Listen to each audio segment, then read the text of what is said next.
kasi natin, hindi alam yung ano nito, proseso nito. Kahit ang mga kliyente. Kaya sasabi ko, ibig sabihin simula pa lang, hindi pa na-arm to. Hindi nga lang na-arm, sabi ni Sir Kasi Sabo. may plug pa. Taas. Pag-iyak mo sir ha. Diyan lang yan. Yan lang, ano yung pinaka-arm. Ayan. Yan sir yan, hindi pa Okay na-arm. lang to. Pag ano na to, i-arm na. Umutin mo. Pangkali ko ba to sir? Screw data. Nakita. Ah, teka lang, nandaan kasi para. Okay ko. May tornilyo yan para mahatak mo. Hmm. Meron talagang hawakan yan, kaso wala tayo. Kaya, Baka yung sinasabing kulang ni sir.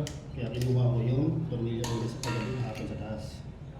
Yan, nilagyan yung tornilyo. Tapos, tanggalin natin itong safety pin. Hindi man tayo mag-reactive.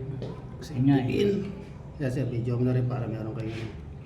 Hindi daw sila video. Tapos,